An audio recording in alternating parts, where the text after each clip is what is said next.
Hello and welcome to another edition of the Tigers Down Under. I'm your host, Alex, and with me I have Mike. How are you, Mike? Hey, I'm doing well. How are you? I'm good. It's an unusual time for us to be recording. It's about 10:30 in the morning here in Australia, so hopefully we have some UK viewers who are staying up a little bit late who can tune in with the excitement of the managerial appointment. We'll talk about it in more detail after we talk about the games, but I guess off the top, your first thoughts or your reaction to Rosenior's appointment? I think it's a staple of what we've been doing all season, where we've known something's going to happen, but we've just waited a long time for it to either be announced or for it to go through. I think he's a player we all know. He's a person we all know, and I mean we've seen what he did at Derby, albeit they were in a much worse situation, I guess, financially than we are.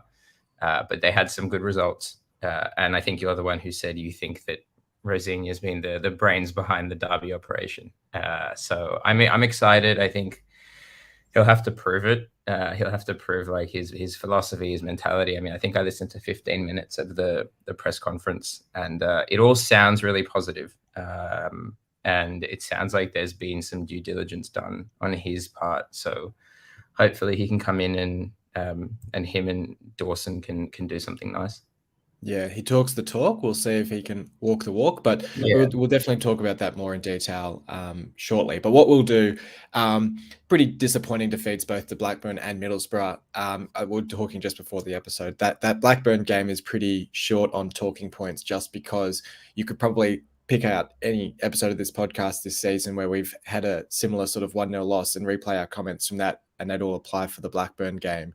So what we'll do, we'll talk about both games in conjunction as a collective. We'll still give votes for each game, but not a whole heap to talk about from that Blackburn game. But I guess just on that one, I mean, it was an unchanged lineup from the Rotherham and Blackpool games, but unable to get a positive result in it. Again, no shots on target. As soon as we go 1-0 down, it just looks like we've kind of lost that ability to unlock their defense and do anything. And then similar for the Middlesbrough game, actually, and that's why it kind of works to talk about them together. It seems like teams sit quite deep against us, and when they do, we just don't really have any ideas on how to break them down. Yeah, I think, and I said this to you prior, that Blackburn game, there's really not much to say. I think, I think they're second on top of the table now. I think they might be second after, I think, Burnley. So they're second. I'll take a 1-0 loss to second in the table. It would have been nice to see more creativity and more pressure rather than just kind of having the possession but not really doing anything with it. And I think we've seen that when like Pelkas comes on, it's a bit different. And he actually starts looking forward and pushing. Look, the Blackburn game was a disappointment. I think we saw a better side for the Middlesbrough game, but look, there's a whole string of concerns, not just going forward, but I think we're notorious for conceding within the first 5 minutes after scoring a goal, because I think that was our fourth game in a row where we've scored and have conceded immediately. In the Middlesbrough game, it's just not good enough. Yeah, it is an interesting one that Middlesbrough game. We obviously shook up the lineup. We brought in Oscar up top, brought in Fleming in defence. So Greaves shifted across to centre back, and Jones really exposing Fleming down that left, Giles and others exposing Christie down that right.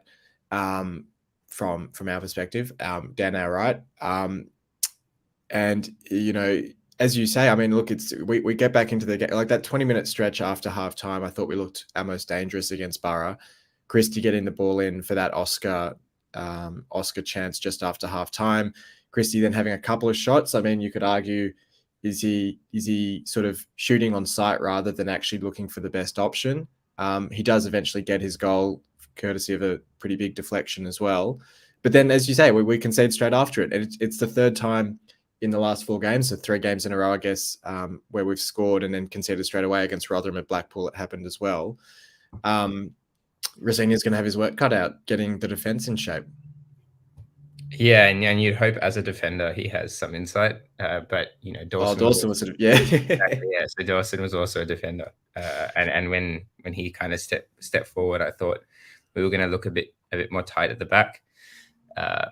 So I'm hoping that Rosenior's kind of seen that this is a big problem, and going forward at the moment isn't necessarily my biggest concern. Like if we can get that goal on the counter and just sit or just be able to confidently defend. I don't think there's been many games this season where I've actually felt confident when sides are pressing us or attacking that we're not going to concede, especially from set pieces. It's always been our undoing. I'm hoping that he sees that and really puts emphasis on defending. And I think he said that the goalkeeper is part of the attack when going forward and the striker is part of the defense when coming back. So everyone does have their part to play. But on that Middlesbrough game, it was great seeing Fleming back and starting his first game in a while. But Jones ripped him apart. And it was kind of sad to see as well. Yeah, and I wonder a bit with that as well. Obviously, Fleming coming back from a long-term injury, so match fitness might be a bit short, that sort of thing. Not really the same excuse for Christie on the right. But I do wonder a bit if, whilst we've got a bit more dynamism in midfield, I'd want to say, with the way that we're lining up with Seri, Doherty, and Woods all in that midfield sort of diamond, I guess, because you've also got, I think, 2 fans started against Borough. It just feels like none of them have a designated role as like a deep line midfielder in the same way that last season we had Smallwood in that role, or even Slater this season doesn't seem to be doing as much of that work, which then means when you have a Christie or a Fleming pushing up the field to join the attack, there's no one sort of dropping back or staying in the hole. And then you see that sort of the result with the third goal with Giles getting the ball. And granted, I think you said, Christie's still pretty much at fault for that one. He should have done a lot better to close down the shot. But it just feels like there's not as much structure or understanding of players' roles in the side at the moment.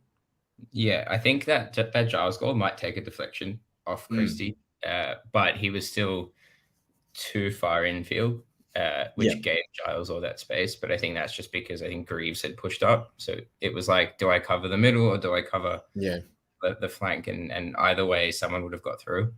But that happens when you're pushing for an equalizer.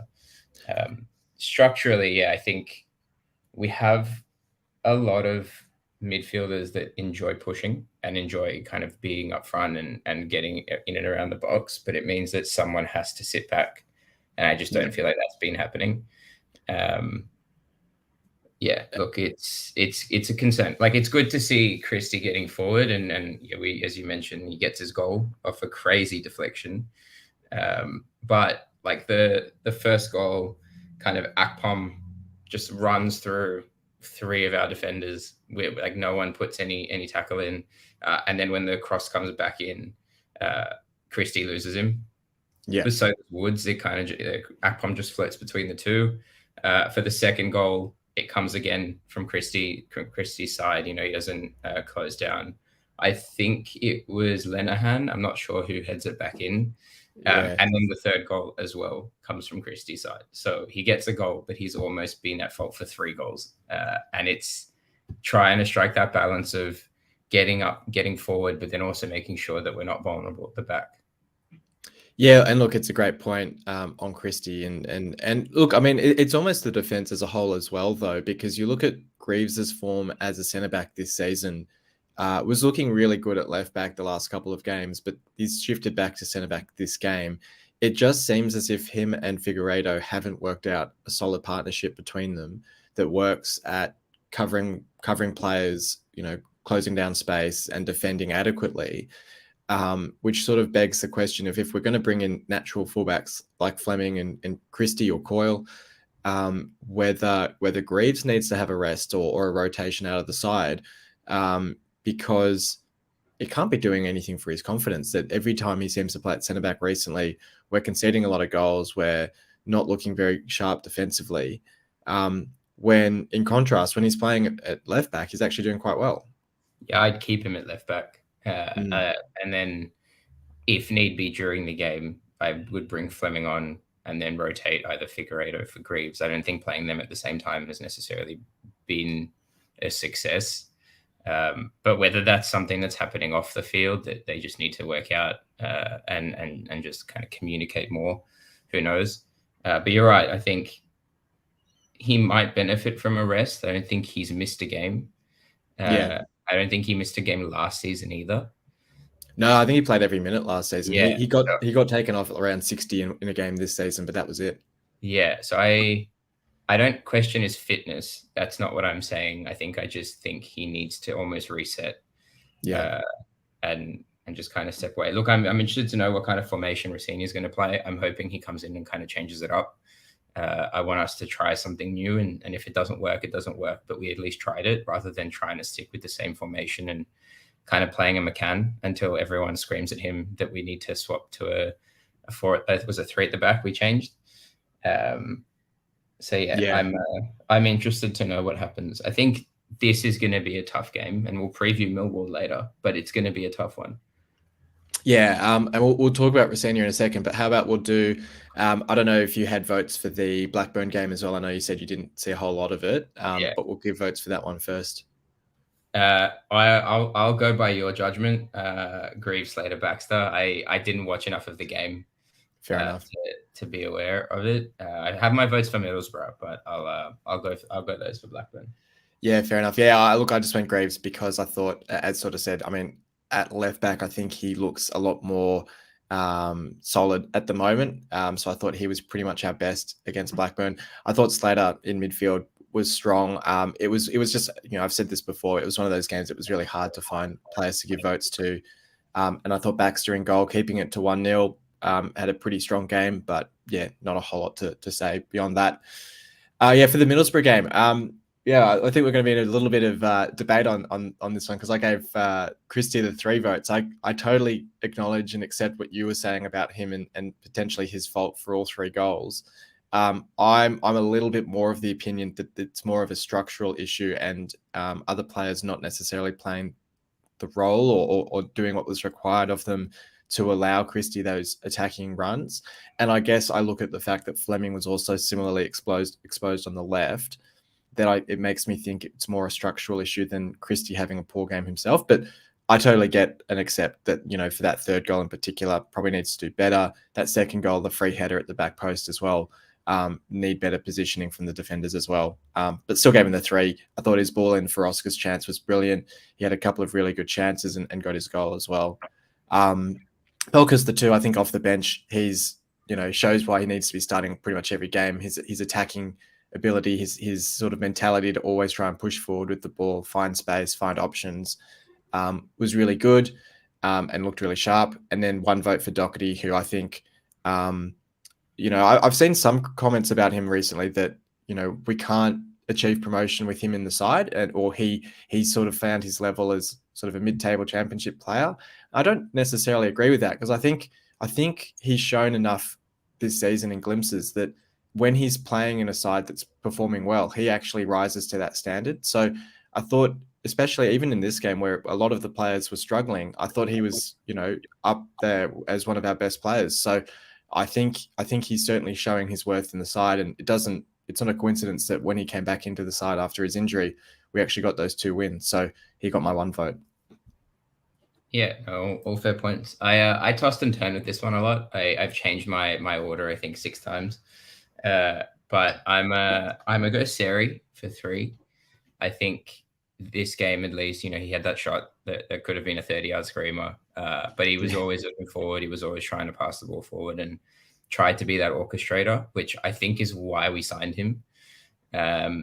For 2nd, I'm going to give it to Pelkas, so I'll agree with you. I think he has to start, and that would be my suggestion for the Millwall game at least. And then the 1 point, I'm going to split, so half each for Christie and Doc. I can't not give Christie something, given that he scored and was always going forward. But I think even if it's a structural problem, his role as an individual is to recognize that there is a problem and not keep pushing as high when he knows that we could be exposed at the back. So that's why I'll give him the split of a point with Doc, who just never runs out of energy. Fair enough. Maybe for the record, I'll give Doc the 1 vote for you in the Blackburn game just to even it out that way. But okay. Just to keep it all in whole votes, but fair enough. Yeah, look, I mean, we sort of talked at the top of the episode about the appointment. Wanted to just go into it a little bit more on Rosenior's appointment. It was funny because we sort of drafted this episode a couple of days ago when it hadn't been confirmed, and I liked your comment at the start about the fact it's very typical of us at the moment. It seems like everything is kind of confirmed in the press. Like Dawson, after the Middlesbrough game, confirmed that Rosenior was going to be coming in as the new manager, and then it still took 48 hours to actually have it confirmed by the club. Just seems a hallmark of this regime. I don't know why, but I guess it's something we just have to get used to, that things just take, agonizingly long to actually get announced. But I thought he spoke really well in his press conference, and we sort of said before, he's talked the talk, now he has to walk the walk. But I guess what excites you the most about him coming in? I know he's not a homegrown. I don't think he's a homegrown boy, but it feels like he is. I think we've watched him for as long as I can remember supporting Hull. He's always been a name that's been around, and a very memorable name, to say the least. And I watched 15 minutes of the presser, and he just sounds confident. And I understand that sounding confident and actually putting performances in are two very different things. But he hasn't taken the job just because it's a job. I think he's taken the job because he genuinely cares about the club. And I think in the press conference, he was saying that I think his nan passed away, but with a Hull shirt. And it just speaks volumes as to, his ambition and kind of the connection that he has to the club and the city. And that's what excites me, is that, you've got someone that doesn't just want the best for the club, but wants the best for the individual players and wants the best for the city. And I think Ajahn has always spouted this dream of one dream, one family. And, if anyone's going to achieve that or contribute to it, I think Liam is the person to do that. And I've liked that he's kept on Dawson. He's said that, in the small amount of time that Dawson has had, he's really shown that, he's a really good manager or first team coach or assistant or whatever it may be. And I'm interested to know the second assistant coach he brings in. But I think having the combination of Liam and Andy is very nostalgic, at least. And I think I said to you before, we should get Abel Hernandez in to be our striking coach. And you said we should get Myhill in to be our goalkeeping coach. But I think it's brought a sense of feel good back for me, I think. Yeah, no, definitely. And I actually didn't realize until Rosenior said it that he was the first signing under the alums. Yeah. And I sort of think back, I was like, I guess that makes sense, because I do remember we signed him as a free agent in, I don't know, that sort of November, December sort of time period, where at the time I didn't know a whole lot about him, but he very quickly endeared himself to the supporter base, and was always one of those. He was sort of that British core that we had that season we went up under Bruce, where they were all really reliable, strong players. He could play on the right or the left. He was just a hardworking player. And I like to think that that's something he'll look for and ingrain in his players as a manager as well. And he sort of said as well in the press conference that, everyone starts with a clean slate for him. He's here to find those gems and to find the players that really want to work hard and develop and play well. And he sort of referenced doing that at Derby, where obviously with their administration and issues like that, they did have to find and scratch beneath the surface in the squad to find the right players to play. And they did. They found a lot of really good players that almost kept them up last season. As we sort of experienced, I think we lost to them both times we played them last season. And as you said at the start, I do think he was the brains behind Rooney. I mean, you look at DC United under Rooney, and they're not doing very well at all. I think Rosenior, from what he's said in the media, from what he's done as a coach, shows the level of knowledge and intelligence that he has in football. And I said this when McCann was looking like being sacked. I said, if we're going to sack McCann, I'd love to get Rosenior in from Derby. And it's taken a little bit longer for that to happen, but I'm really excited and glad that it's finally happened. Yeah, I think it's hopefully going to have a positive impact, and hopefully we have the the new manager effect and pick up a win. But yeah, I'm interested to know what he's going to change, because I think something has to change, and I can't really get that from his press conference. So it'll be. I mean, he sort of referred to the club having a lot of technical players and a lot of really good homegrown players as well. So I tend to think, yeah, I mean, at a guess, I'd say, I mean, he's going to try and weave in those sort of bigger name players with those homegrown players. So whether we see Fleming and Coyle in his first game at the back with Greaves or something like that, you've got that whole connection in defence, and maybe he'll see if that can sort of kickstart a change in defence by getting that connection with, you know, your Seri and your Pelkas up forward. I don't know. As you say, I mean, it's hard to sort of glean from his presser what's actually going to change, but I'm sure it'll be really interesting to see. I think as well, it's a really tough one because you need to give him time. Like he's a young coach in his first young manager in his first full-time role. Yeah, you know, if we're sitting rock bottom of the championship, you know, sort of 10 points adrift as an extreme example, you're probably going to end up having to make a decision and make a change. But I would hope if we can at least finish mid-table, that's fine. Like just get to mid-table, give him time, get his feet under the desk, you know, make his imprint on the squad and set up his style and really kick on. Like you look at all the successful young managers recently, they've all taken a little bit of time to get going, but then once they get going, like, you know, they achieve really great things. So I just hope we give him that time and the patience, and I'm sure he'll get it with that added benefit of being like a legend of the club. I'm sure the supporters will be right behind him. Yeah. I think we have to get behind him regardless of what happens in the first few games. But we're getting promoted, so I don't know what. Yeah, well, we've got Easy Dean in the chat saying I think mid-table would be an excellent finish. I think, yeah, look, I mean, it's funny. I mean, actually, just finishing off on Rosenior before we move on, I thought he had a really great answer when he got asked, is he coming in to, first of all, address the issue of potential relegation?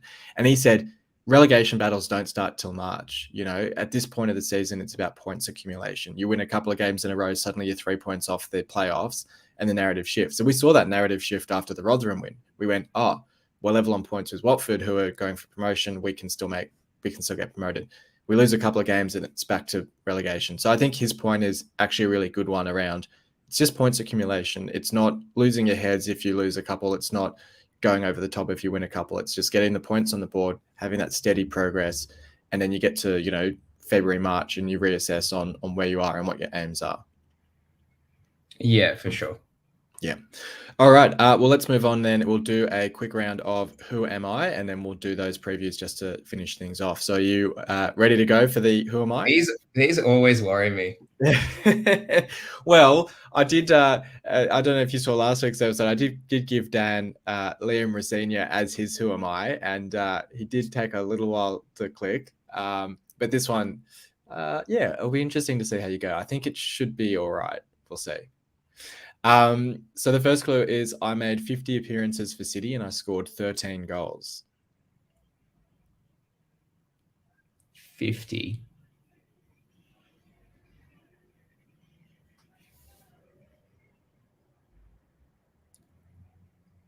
That's a lot of goals for 50 games. It is. It's a decent return. I joined City in 2014, so that was the second Premier League season under Bruce. Was it long?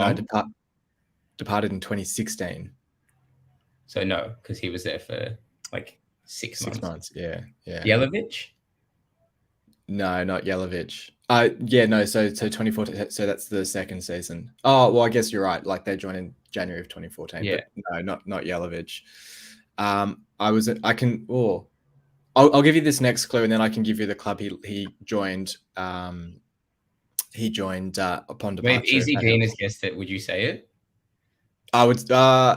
I probably would say it, but it's not. It's well. Oh yeah, I'll say. So he's got Umar Niasse as his guest. So it wasn't Niasse. So he was a bit later than that. I think he was 2016 that he joined. Okay. I was an attacking midfielder and wore the number 17. Boyd? Well, that's a good guess as well. Not Boyd. I'll say that when he departed in 2016, he joined Newcastle, if that helps.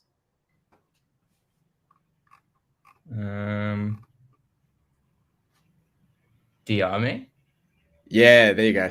Yeah. I was tempted to say scored a goal at Wembley, but I didn't know if that would then make it too obvious. Yeah, Mo Diarmi. So 13 goals and 50 appearances actually surprised me. I didn't realize it was quite that prolific. You should have said I'll never forget the goal he scored against Newcastle. I think it was a 2-2 draw in the Prem as well.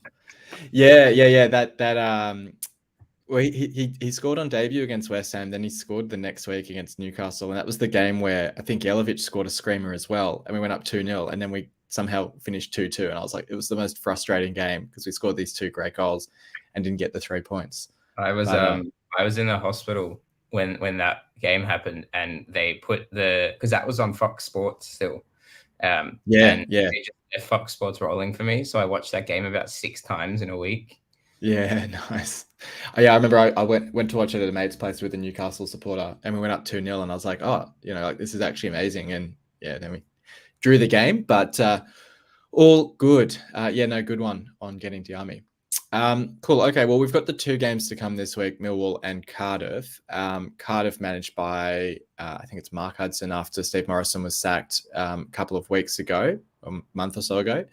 Millwall still managed by Gary Rowett, who's been there for a little while now. They're having a pretty reasonable season, sort of upper mid-table, sort of as they tend to be at the moment, the last few seasons. Millwall, I guess, more noteworthy because they've got George Honeyman and George Long in their side at the moment.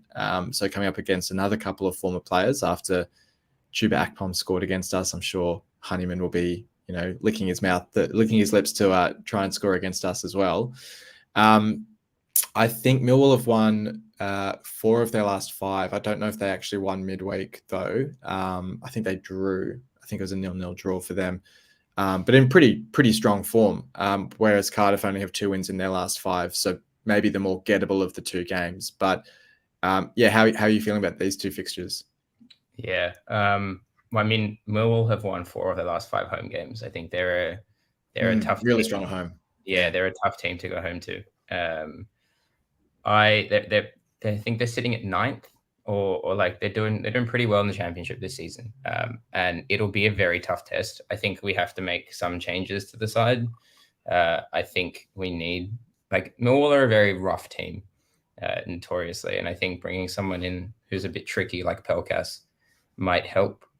Can also see that Easy Dean has asked a question about what we feel like when Honeyman. I was just going to pop that up. Yeah, how do you feel coming up against Honeyman? Are you sort of annoyed that he left, or are you pretty happy with his contribution to the side and understanding of why he left? I think it's a tough one. I'm understanding of his contribution, and like he definitely had a role, and he definitely played his part. I'm a bit confused as to why he left. I'm not sure around the circumstances. I can't really remember if it was necessarily made public or not. I think there's probably suggestions that it was made clear he wasn't going to be, a sort of an automatic starter in the 11. Probably a bit as well around the wages he was offered, that sort of thing, I guess. Look, I think it's fair to be told you're not going to be a starter. You're not going to be a starter. You have to earn your place. And I think Rosie said the same thing when he's just come in now. He's like, everyone starts from a blank slate.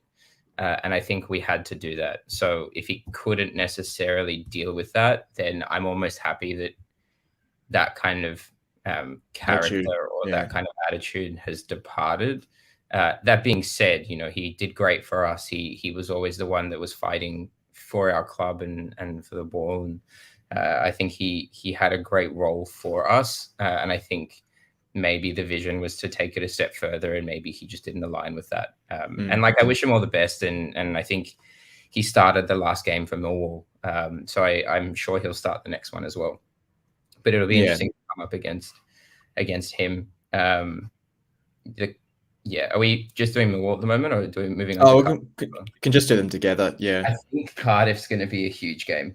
They're currently a point above us. And that's a game we should be winning, especially given like the quality of our team. And Rosie has said it, like, we have a very gifted team. It's just for some reason we just haven't gelled or clicked yet. And I think we will. We just need a little bit more time, or we need someone to do that gelling for us, and I'm hoping that Liam is the person that does that. In terms of predictions, I don't think we win at Millwall, but I do think we win at Cardiff. Yeah, I was going to say for me, it's probably setting the bar at 3 points from these two games I'd be quite happy just to get the win at Cardiff with a loss at Millwall.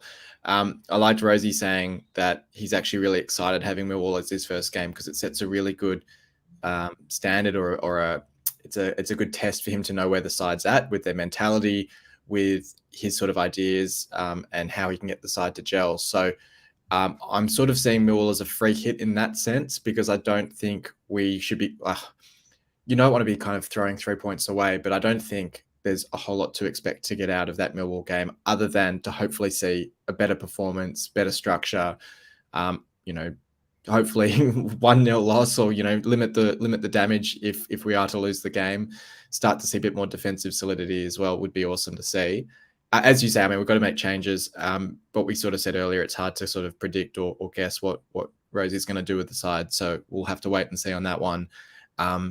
But then, as you say, I think Cardiff's the real one that we really need to get the win out of. So I'd be hoping for 3 points there, and like a 1-0 win.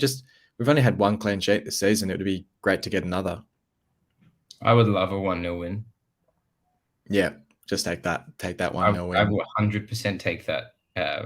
And on a few levels, it's not just hey, we've scored a goal and then we've just held it. It's when we need to, we can defend. And I think that would be the biggest showing of a 1-0 win. Yeah. I want to smash and grab against Millwall. Yeah. Oh, look. Yeah. I mean, look, that Millwall one's interesting because I'd even just take a 0-0 at Millwall, to be honest. Even if it's a tough one because I'm sure the temptation for Rosie is to be sort of expansive and to go for it, because I don't know with a new manager if you'd really want to have your first game having sort of like 8 men behind the ball grinding out a 0-0. But at the same time, that's almost a better outcome for us, or a more positive or exciting thing to see from a manager, ironically, than a 2-1 or 3-2 loss, because we've seen that already so much this season. We're sort of conceding a lot of goals. Like, getting a 0-0 would actually be a really good result against Millwall. I agree. Yeah. But anyway, look, we'll see how that one pans out. That's this weekend. We've got Cardiff midweek next week. We'll be back next week to round off discussion from those two games after they've happened. It's great to see so many people joining us live. We've got 6 people watching along live in the episode. Great to get some comments in there from Dean as well. Always appreciate those live comments to interact with. So before we go, don't forget to hit like on the video, subscribe to our channel if you haven't done so already. And we'll be back next week to review these two games. But until then, thanks for joining me, Mike. That's all right. Thanks for having me. No problem. And thanks everyone for listening in. Until next time, come on, City.